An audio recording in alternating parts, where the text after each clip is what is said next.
Hello everyone, and welcome to my cold shop.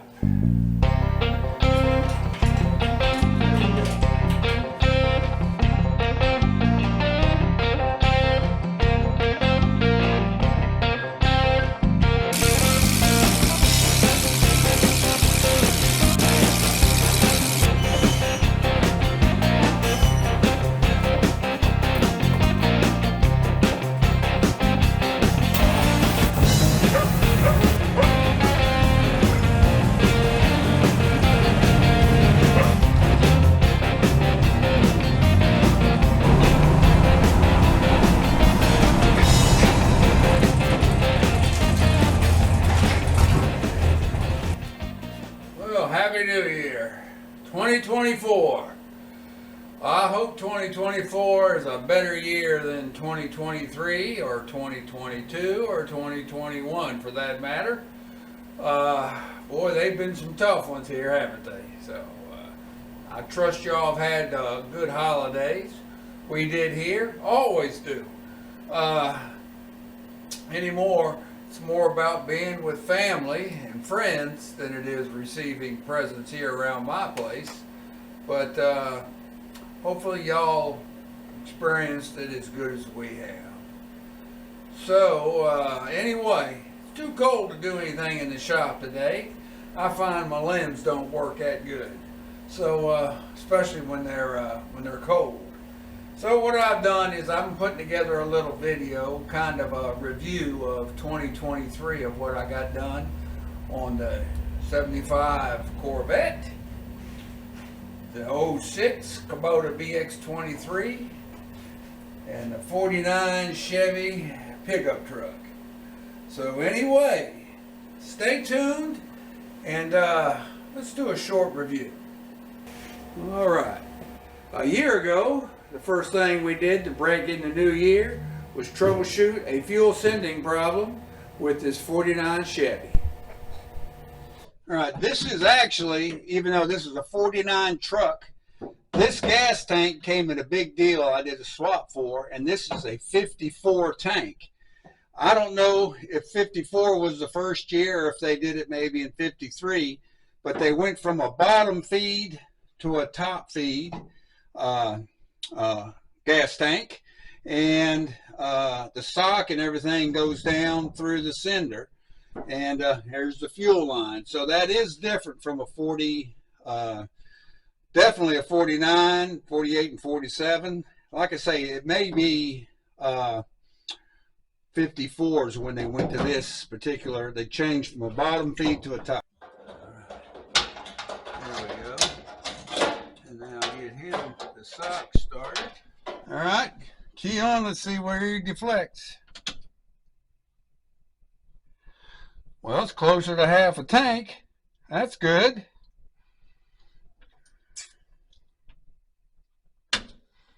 Now, let's do it again.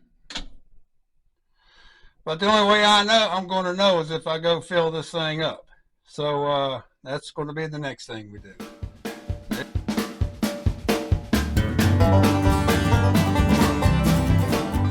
Since I had the 75 Corvette still up on jack stands, I wanted to get some more done before I put it down on the ground.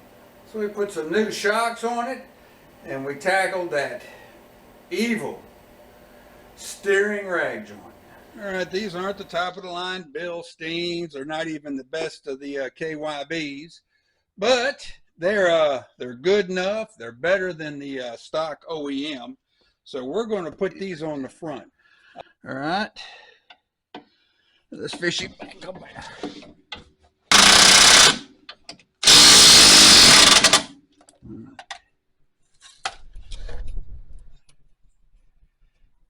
I'm going to try to run him down with the impact.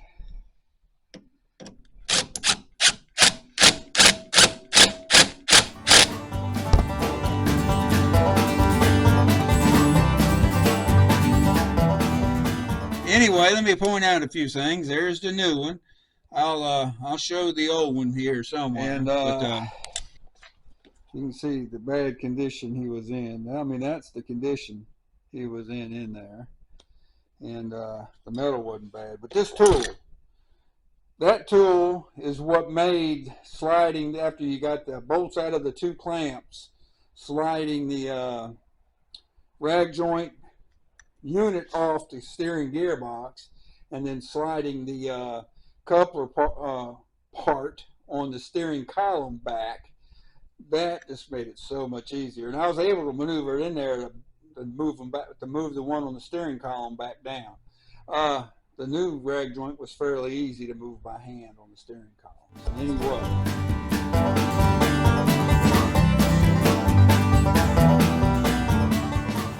And before I put this thing back on the ground, I crawled back underneath and put in the new wheel-to-wheel parking brake cable, which finally got these parking brakes working on this car. When I first got it, it didn't even have brake shoes in the rear hubs. Should have left it in the bag, but here's the new cable. All right. All right, I'm gonna try to show this. See, it's hooked in the lever here that goes into the parking brake shoes, and the spring is in between. Where's my finger? Right there. The spring is right here on the bracket.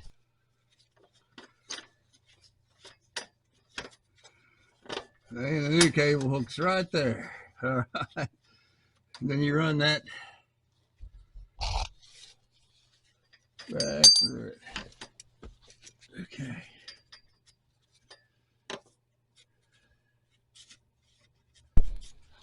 All right. We're adjusted up. Parking brake off. We're neutral. See how easily he spins. All right.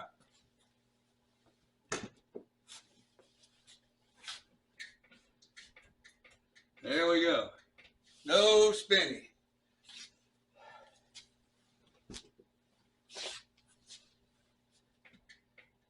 All right. And she releases. Down she comes.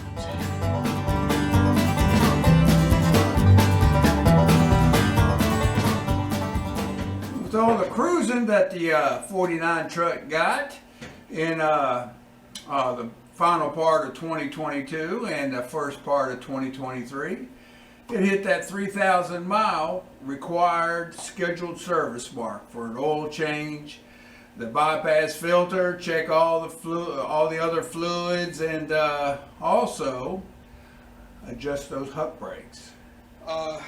The hub brakes, of course, they have leading and trailing shoe, but they're the exact same shoe. Bendix has a specific leading and a specific trailing shoe, and they only fit that way. Hub brakes, they're the exact same shoe on the front or rear. And the old timers, one thing they do back in the day is always, I believe it's the leading shoe will wear more than the trailing shoe. And when it gets to a point where it's wore down pretty good, the old timers, they take and swap them around, put the trailing shoe on the front and the leading shoe on the rear.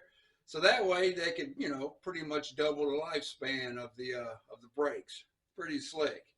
But anyway, hub brakes, they differ from the Bendix style, and number one, they are not self-adjustable. In other words, the only way these are adjusted, I'm talking about hub brakes now, the only way they're adjusted is for a technician, a mechanic, or you yourself get underneath there and you adjust them yourself. They won't back off. They've got little spring clips that'll keep the star wheels, the adjusters, from backing off, but they won't self-adjust more. So when the shoes wear, the material on the brake shoes, that gap widens and it doesn't make up for it. So your pedal gets more and more play to where you almost go to the floor before you get stopping power. How I know when my brakes need adjusting is when I have to pump them to get them to brake how they normally do.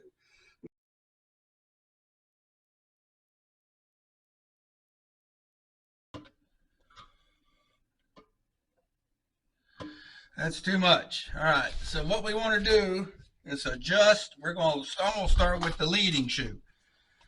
What you need to do, according to the book, is you tighten that, you expand the leading shoe out to the point where the wheel doesn't turn, and then you back it off to where it just starts to turn. So in order to spread it out, I need to spin that up. All right.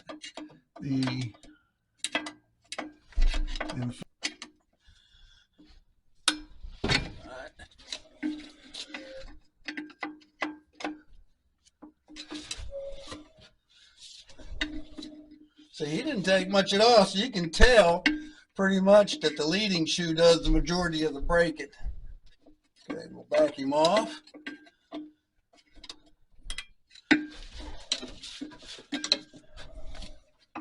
A little bit more.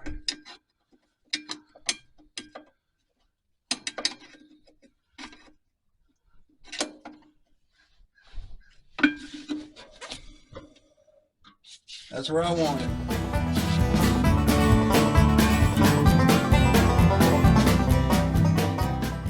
In all my cruising, I determined that the idle might have been a little high for when I was red light to red light and then down in my drive-through window settings. So I did some on-the-road adjustments. Now that I've got it in for service, or I had it in for service, I wanted to resync those carbs back up. I wanted to check them and make sure they were in synchronization. Alright, if you notice there, we're about 600 to 620 RPM. Now on the gauge, there's a red, or BB I guess we'll call it, plastic BB. The idea is once we put this on the carburetor, it's going to raise up to show airflow. Now what we want is that BB to be at the same height on both carburetors. Alright, and how we'll adjust that is via the idle speed screw. Alright, now in order to adjust this plate will screw in and out, and it'll what you want to do to get your benchmark is you'll adjust one. I like my RPM, so I'll turn this in or out in order to get that plastic BB where I want it. And I'm going to start here with the first carburetor, and I'm going to put down, and you notice it's raised up almost exactly in the middle, alright? So I don't need to, that's a good benchmark, I'm not going to adjust it. Now let's go back here, let's go over here to the back carburetor. Press it down. Now if you notice, it's slightly higher, alright? There. So what I'm going to do is just, I like my idle speed, so I'm going to, where the bottom of that BB is almost right at the line, I'm going to adjust this one. See, I'm having to press it down to where it'll be close to that. Now this is going to raise the RPM. Here's the idle speed screw right here. Alright, I'm just going to turn him up just a hair. Alright, I heard the engine actually increase. You notice now that BB is almost right directly on that line. I don't know if you can make out my tach over there, but it's saying 210, it jumps around a lot, but it's around 220, 230, somewhere around in there. All right, but that BB is what I'm looking at. All right, now let's go over here to this one. I may back it down just a hair. Just a hair. All right. Up over here, idle mixture screw. Alright, now just a hair right here. Alright, he's hanging around at that line just above it. That's the carburetor run.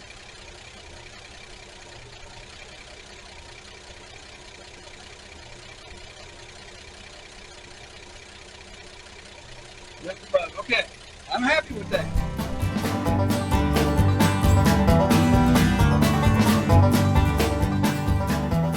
Also, since I had it down for service, thought I'd put in a new parking brake lever, which was a foot lever, boot, and retainment ring. Alright, right here's what I'm talking about.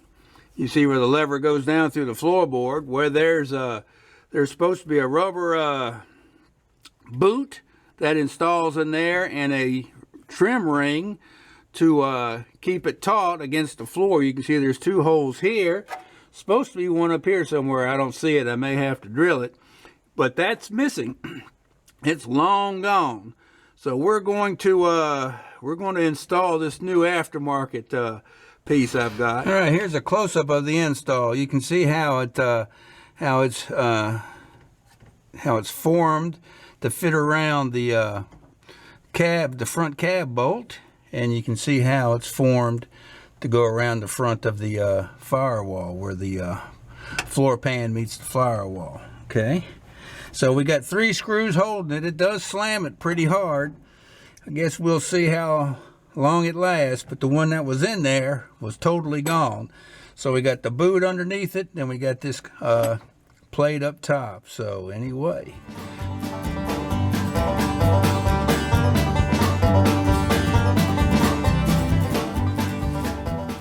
another issue that I let go for quite a while, I decided to tackle in 2023, and that's either repairing or replacing the door hinges on this driver's side door.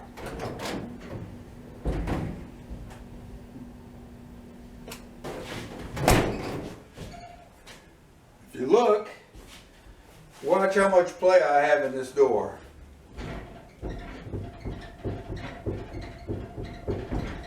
Probably could hear it.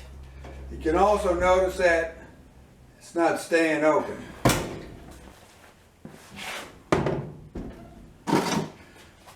Alright, I've got all 3 of the nuts, the bolts up at top, all 3 down here at the bottom. Now I'm going to wiggle the door off. This may go easy, it may not. Let's just, we'll see.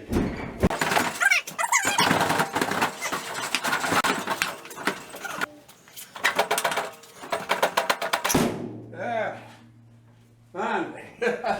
Alright, here's that lower hinge, the one with all the play. You can see how far the pin had worked out. It had worked out so much that it's not in the hole there. You see, that's where all that slop is. See that? And the bad thing is, it's elongated the hole here where, bring it up. So if I were to just drive this pin back down and make it tighter, it would still have play. So I'll show you this kit I've got, and we're going to go ahead and put the kit in this one, or attempt to anyway. Anyway, it's an oversized pin here, and then you got 2 bushings. Now the bushings are for, let's get him out of there, here and here, because of being walled out.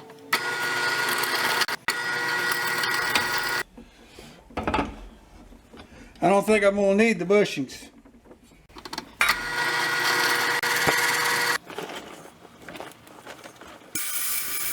Alright, I got carried away putting the upper hinge back together, and you see I haven't painted it yet. But you see, here's the 2 spring clips, and they are top and bottom, or left and right, depending upon how you look at it. And you've got a hole in the hinge arm here, okay? And one of the spring hinges here sits up in that hole and sits down in the hole, and the other end sits here in this elongated hole there and there, and that locks it in. Now this thing is it's really tough, but I'm going to lock it in the vise to show you how it operates. Right now it's in the open position, okay? Now I know I've got it right, because on the upper hinge you got 1 bolt up top and 2 bolts on the bottom. The lower hinge is 2 bolts up top and 1 bolt on the bottom. So anyway, I've got the pin drove in so you can see that dude is tough. So see how loose they fit in there? All right, you actually want to put the springs in and get it lined up before you drive the pin in, okay? So that's kind of a key too. I kind of discovered that the hard way. And then so that's in the closed position. And to open, there you go. See, and he's locked and open. See, that's how it holds open. And these springs are real tight. All right. So anyway.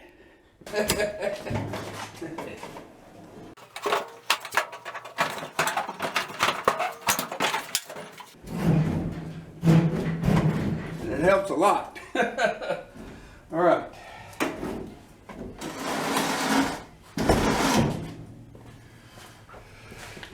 All right, here's the finished product. Anyway, there she is. She's now staying open, and let's see. All right. She's closed.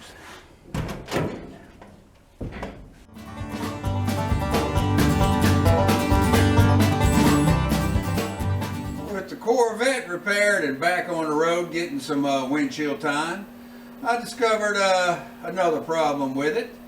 And so we deal with a rough idle, I noticed, at red lights and stop signs. All right, welcome. Today we're going to get back on this 75 Corvette, and I'm going to explain a problem I encountered while I was out. I started noticing when I was out cruising this last time I had it out, and go through the steps I took to troubleshoot it to get it repaired. And it all has to do with how did the headlights cause rough idle on this engine? Stay tuned and let's talk about it. All right, here's a vacuum relay, one of the originals. All right, you notice there's a vacuum can here, and there is 3 ports right here. One of these leaked in both positions. It didn't, the actuator part of the relay worked good, but the switched part didn't. All right, so it definitely leaked. Those relays, they reside, I'll get you down here and see. I think you can see, there they are right there. All right, let me get my lights swung around here. Okay, and you can see circuitry going to the headlight assembly, and that's what caused my intermittent problem. All right, this is what the headlights are. And there you go.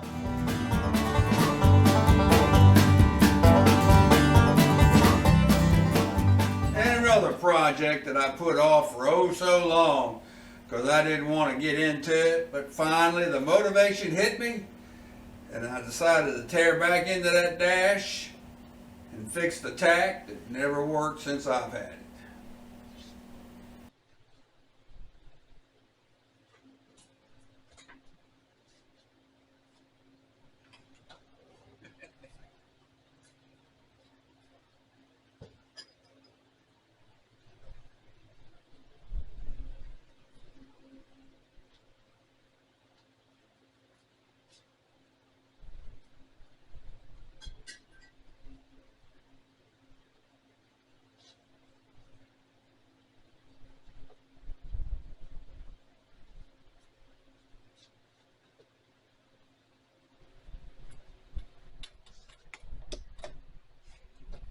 All right, there we go. And there he is. Hey. Okay. He's broke. I've got some plasti weld. I'm going to plasti weld that.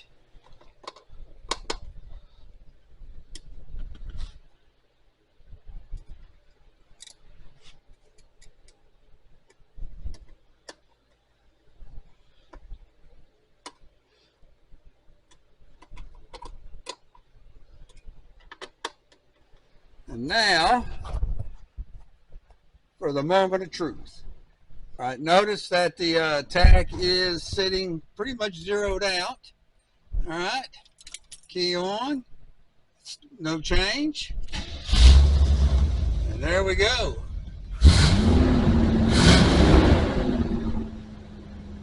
He's going to fast idle a little bit.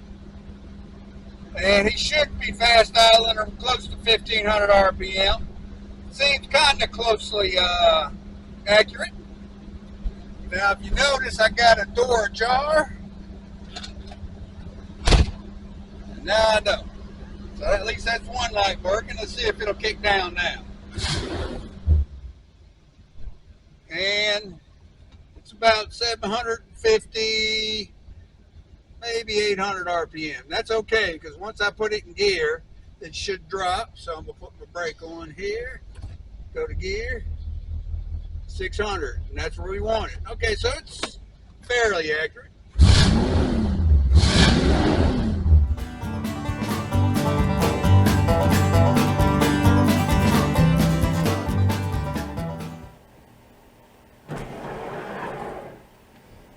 I also had a strange problem with my passenger side window not coming back up after it was dropped down.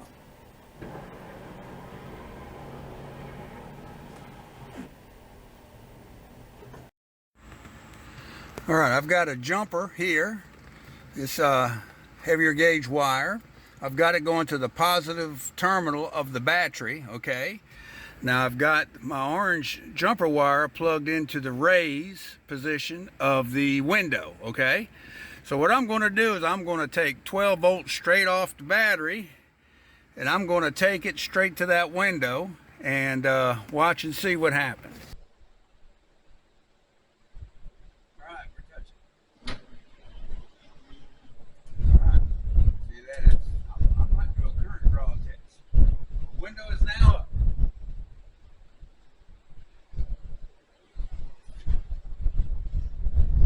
Now I'm going to drop it by switching my jumper to the drop connector of the window switch.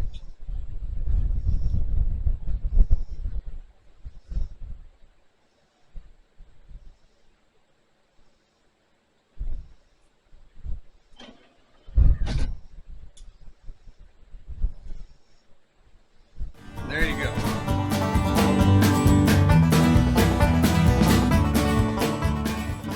An old Reliable here developed a problem while working it.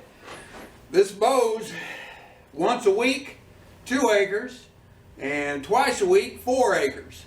So it gets worked pretty hard, also not even counting the front end loader work or the backhoe work. But anyway, I had a problem with my temperature gauge. It wasn't reading hot enough. You know, on a 90-degree day, it should at least get halfway up. So we had to deal that too. Right, here's the BX23D, and this is the engine. It's a D905, I believe, 3-cylinder diesel. And right there is the temperature sender, right here, okay? And I'll show you where the gauge is located up here on the dash. And he's located right here. All right, now, let's get over this way. All right. Now, I'm not going to be able to do the full test with it as far as showing you how it doesn't deflect. But what I'm going to do is first I'm going to turn power on, okay? Let's turn the power on. We'll step around this side for a moment. Okay, there, we can see it better this time. Turn the power on. Notice my fuel gauge did raise. No deflection in the temp, all right? Now, what we're going to do is disconnect the wire to the sender. All right, it's unplugged. All right, now let's see if it made a change in the reading. And it didn't. Okay, so we're still showing the same. Now what I'm going to do is I'm going to reach down here. I'll try to show you. I'm going to take the wire here and I'm going to find a ground and I'm going to touch it to the ground, okay, with power on. I'm going to show you the gauge. Can you see it? Because I'm going to have to stretch. Okay. All right, now let's watch it. You see it deflect all the way to hot? Off. And let's do it again. Hot. There we go. Off. All right.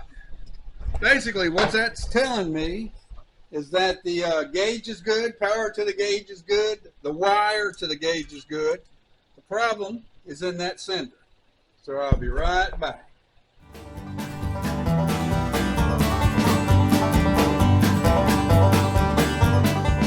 All right, 75. It's a great cruiser. I mean, it's a really good cruiser now with all the mechanical stuff I've gotten done with it. But I wanted to see what it would do in a racing scenario. So I took it down to a local 8th mile track we've got and put it up against a couple of my buddies that's also got vets and see what she'd do. Well, she did pretty good considering it's an L48. My buddy's 66 C2, well, I got him, but I'll be up front with you because he come out of the pit sideways, and then when he snatched second gear, he went sideways again. That was just enough to let this whole L48 beat him. Then I went up against my buddy C4, and he got me in the long run. So, one win, one loss. What does that tell me? I think I want to do something about that horsepower. But then again, it is a great cruiser.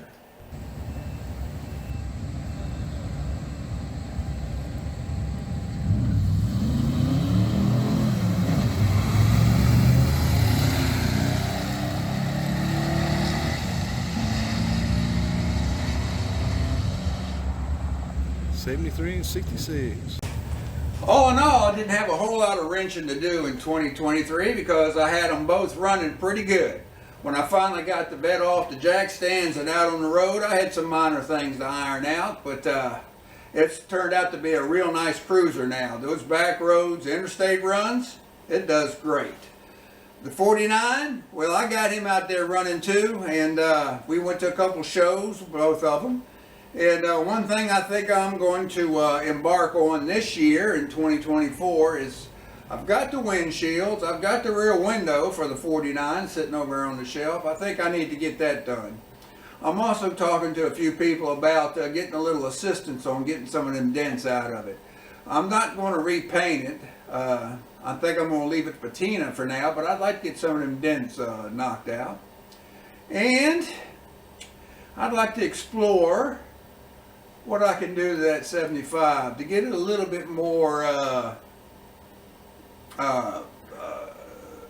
respectful of its name. In other words, this is a sports car, so it needs to be powered like a sports car. So I might dive into that some too. And of course the Kubota, Mr. Reliable, it's just doing its thing. And it does need occasional work, but not a whole lot. So anyway, that's about it. So I hope everything's going good with you and yours. Everything's going great here. Can't complain. Won't do me no good to complain anyway. Just carry on and take care of that business. This is a new year. We might be a year older, but at least we got another fresh start at another year. So let's see if we can't make it a better one. So have a good one, and I hope to see you around on the next one. See you.